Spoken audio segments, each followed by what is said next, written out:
Hey everyone, welcome back to the garden. Today we are going to attempt to get some of our growing plant haul planted, mainly some of the annuals, just to get them in the ground. So that leaves some time for us, maybe tomorrow, to get some of the bigger stuff accomplished. So come garden with me and let's see how many plants we can get in the ground today.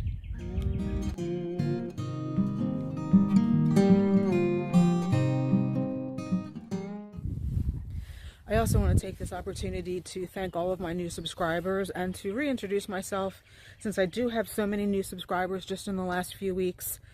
And I don't typically talk about myself because this channel is not about me, it's about the gardens, but my name is Desiree. I garden in Zone 7A, 6B, 7A, 40 miles northwest of Philadelphia. I have recently made a career switch to the nursery trade, and I love to garden. So that's me. Again, thank you so much for all of my new subscribers and all of my returning subscribers. Now let's get to the plants. I did already place some of the plants out that I think we're going to be able to get planted today. Just showing you our growing plant haul. But I have some annuals today I'm going to try to get planted. They are a couple of the sunpatiens. Not going to get all of them planted because if you remember from the spring tour, if you watched that, I had showed these Jacob's ladder, and I had mentioned that I wanted to move them. I don't know that now that they're blooming that's the best time to move them, but right in here is where I had planned on putting 5 of those beautiful peachy sunpatiens along with some of the caladium tubers that I bought. I feel like they would be really pretty 5 and 5 interspersed here, creating like a little hedge. But because we're not ready to move these Jacob ladders, I did purchase a couple of other sunpatiens in the same color. So we're going to put those 2 here. Work the other day, I planted a sweet woodruff. I've always wanted to try this in the garden. I know they can spread quite vigorously, but again, this is the bed underneath the Norway maple, so this is quite a challenging condition. Not even the invasive liriope spreads very quickly over here, so I think this will be pretty. So that's where we're going to put that. I also bought another Jack Frost Brunnera that I'd like to try to get up there, because we already have 2 Brunnera up there. We had 3. I thought we lost all of them because landscapers keep covering them with mulch when they're trying to come up, and then they don't. But I've managed to baby 2 of them back to health. You can see how beautiful this one is. I believe that's the Jack Frost. Honestly not sure what this one is, but we're going to put the second, maybe third Jack Frost right here next to this caramel heuchera.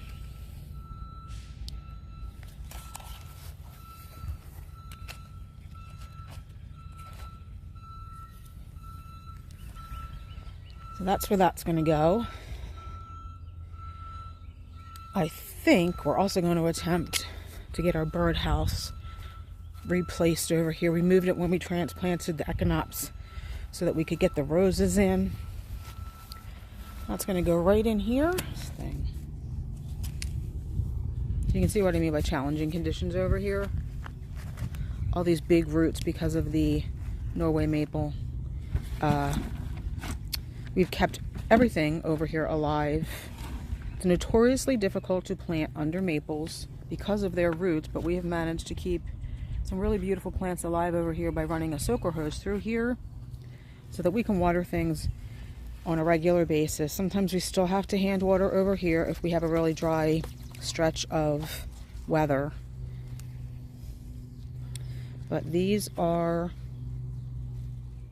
if I can focus, the Vigorous Peach Candy Sunpatiens are really pretty, and they're a large one. This says 18 to 34 inches tall, 16 to 24 wide. We'll see if they get that big. Over here, probably not because of the tough conditions, but let's see the gorgeous peachy flowers.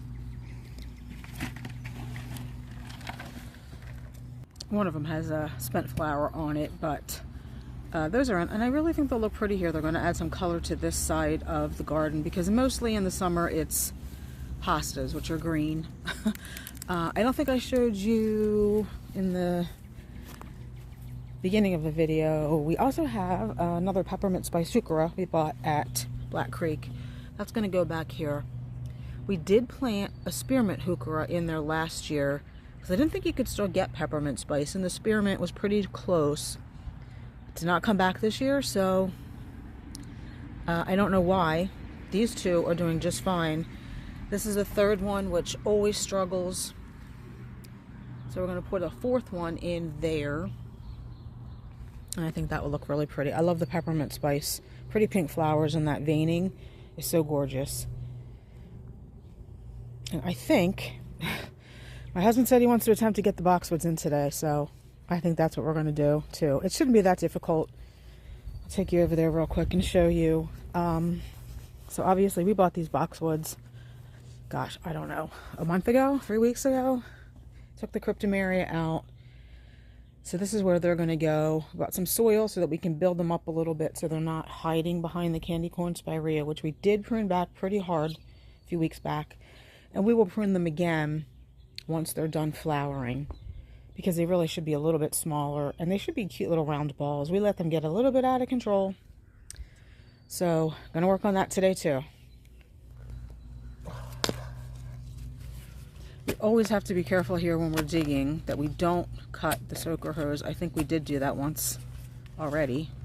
Last year maybe? I kind of know where it's at. But you can see all those roots coming out. It really is horrendous. Trying to keep plants alive and plant underneath a maple, particularly a Norway maple.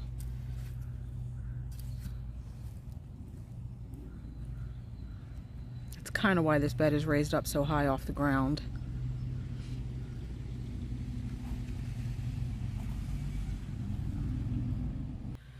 So got it planted and decided it was a little bit too close to this hosta, so we're moving it slightly over to that new hole where the soaker hose runs right through. And I don't think we damaged it.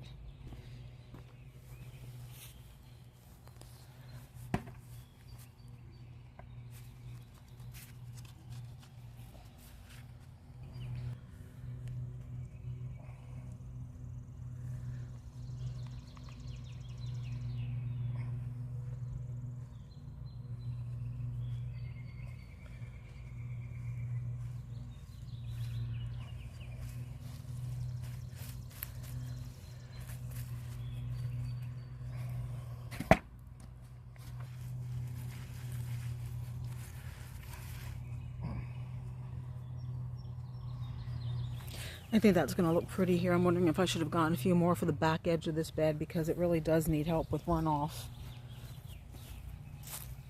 But it's incredibly difficult to dig on this back edge.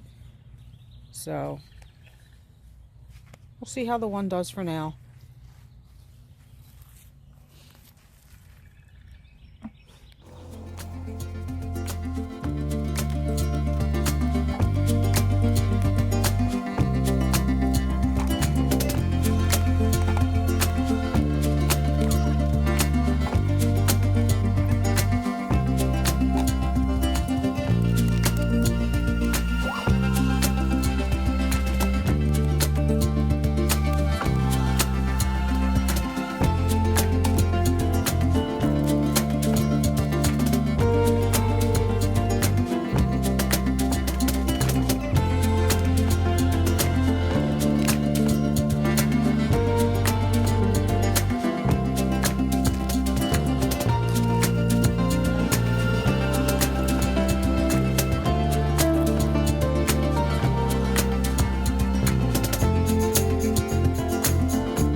Interesting that peppermint spice heuchera that we just planted does not have the same veining as these two, but it could be just because it's young.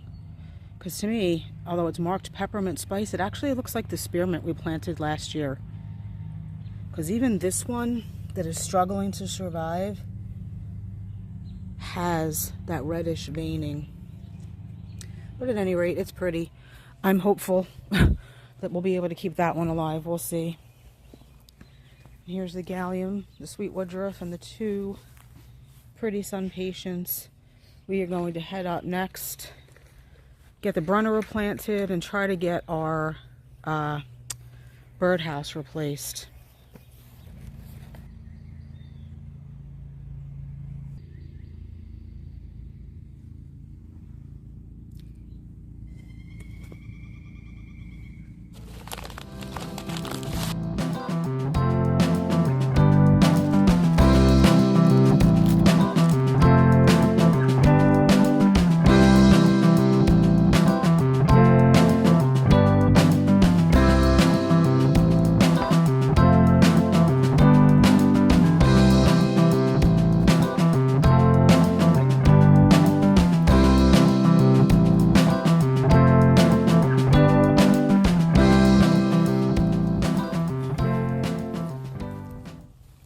Brunner up here again. Hopefully we can keep them alive, since we'll be doing the mulch ourselves this year and they won't get covered.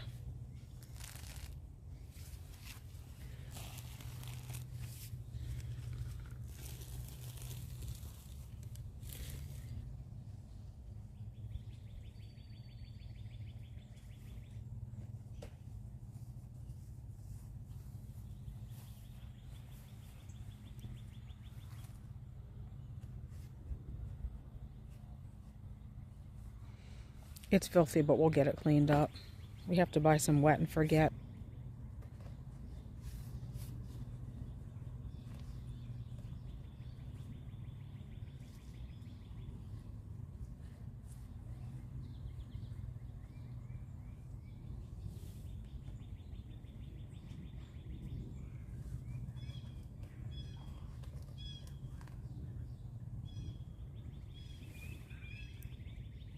It's nice to add things to your garden that provide some structure.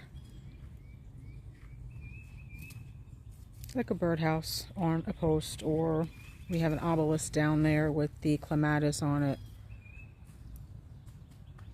This is where the Jardin Tower from Gardener Supply was, but didn't need it here.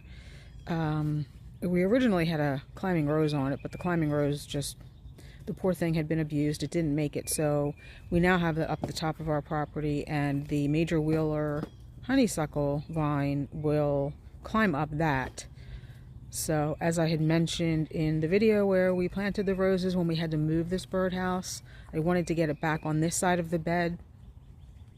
So that's why we're moving it back here today. Definitely needs to be cleaned up. We're just using some bigger stones for the base because it can blow over. And the birds do use it. Every year we have some kind of bird nesting in it. I don't know if it's a kind of finch or a sparrow, but it's cute to see them coming back and forth with their little babies and sitting on the perch outside of the front entrance. All of our neighbors seem to be mowing the lawn today, but we're going to take advantage of the fact that our neighbor across the street seems to have gone behind her house so that we can work on getting these boxwoods in. So turn you around and show you, we have bought some soil. I already showed you that earlier. So it turns out that there is still some landscape fabric down here from the very original planting bed that was put here from the builder. This was before we even bought the house. You can see a piece of it there. We actually paid somebody to remove it, but apparently they did not remove all of it. So my husband is going to push some of the mulch back. We're going to get the remaining paper out of here and then attempt to build up this bed a little bit.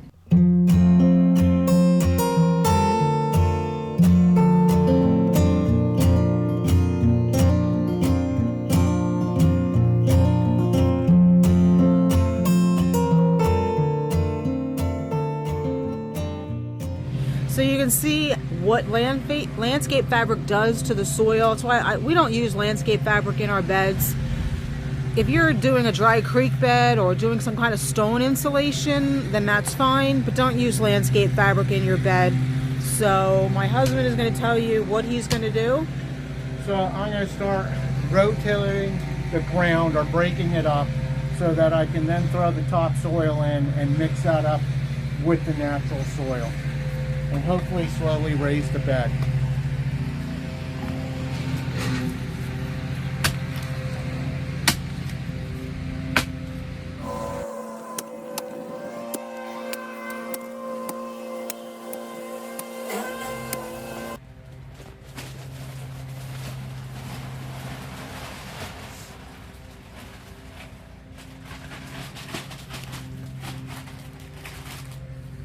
Not sure 5 bags is going to be enough. I don't know. Let's see.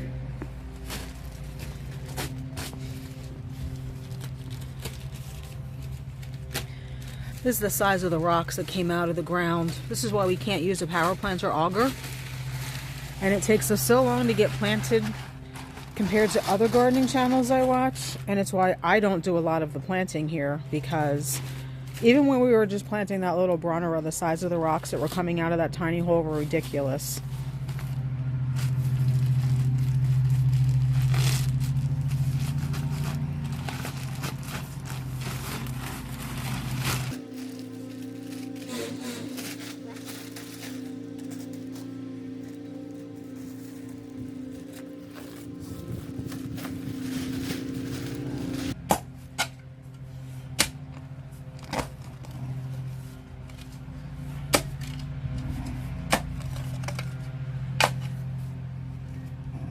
Still roots of the cryptomeria in here too. I will actually throw a picture or a video clip up here of what the cryptomeria looked like and why we got rid of them for anyone who did not see what they used to look like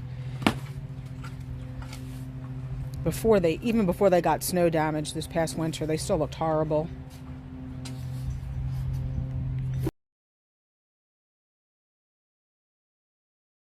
So as you can see, the bed has been raised up slightly. We had to use all of the bags. We had 10. We wanted to use 5 of them for another project, but it turns out we needed all of them for here. We've got the boxwoods lined up. It's kind of tough to tell if they're spaced evenly because the one far down there on the right it's in a smaller pot, so not easy to tell if they're spaced properly. And it's also starting to rain, so hopefully we can get this finished. Just get them in, rake the mulch back. One more project off the list. Let me check from this way. Seems to be, yeah. Okay. My job was to put the biotone in. Exciting stuff.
We're having a hard time getting this one in the middle to look right. It's not the same size as the one on the left, which is making it difficult, and I feel like the root ball is a little bit crooked, so we had to raise it up a little bit, but you can see it still looks low, and I think it's just because the plant itself is just a little bit smaller. So hopefully once they get in the ground, they all start to put on some growth and they start to even out. Okay, as you see, my husband finally got it all finished. I think it looks great. It looks so much better. He even cleaned up, and I had said, don't bother cleaning up tonight. We can just deal with it tomorrow, because it was As you can see, it's wet. It started to rain a little bit, but I think everything looks good. And like I said, it looks so much better than those cryptomeria that have really started to look horrible. So I'm really pleased with how this turned out. And I hope you are as well. Thanks for watching, and we'll see you in the next one. Bye.